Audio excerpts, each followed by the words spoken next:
Right now, and I want to segue into Snapchat, who they got Snapchat AI now, which is very dangerous because they showed a conversation between a guy who was pretending to be a 13-year-old girl getting ready to date a 31-year-old man, and Snapchat was allowing that conversation, talking about how great it would be if that happened. So we're getting into a very slippery slope place. We meant to talk about the Godfather of AI quitting Google. Yes.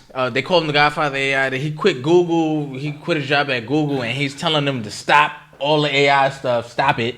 Yeah. Because he said it's happening way too fast. The ramifications of it are very, very scary. We talked about, AI in the cars and stuff like that. What would happen? And that's just the stuff we know about. Yes. Right? Think about the stuff we don't know about, man. This is sorcery at its highest level.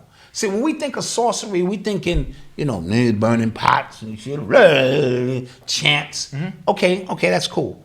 Sorcery is if you're in a primitive time and you see an airplane go by. Yeah. That's some witchcraft shit. What kind of voodoo shit is this? Yeah. I show up 50 years in the past and I got this in my hand. Yeah. This nigga's a warlock. Yeah. Obviously.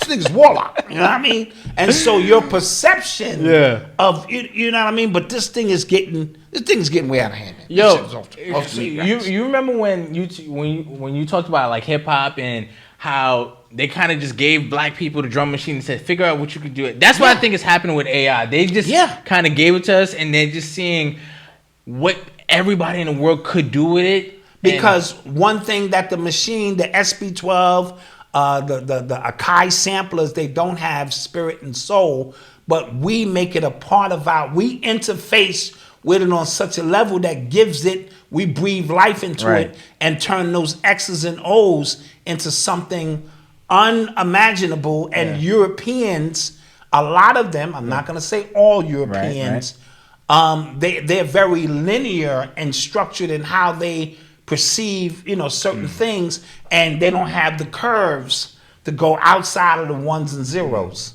so to speak. Okay.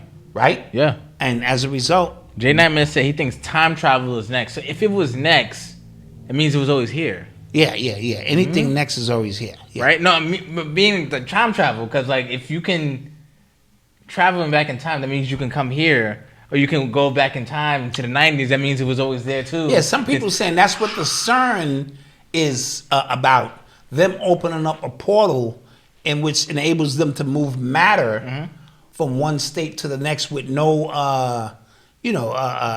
side effects or things of that nature. So, the very fact that we're talking about it, it's a reality. Okay, so who's doing it? Why are they doing it? Yeah.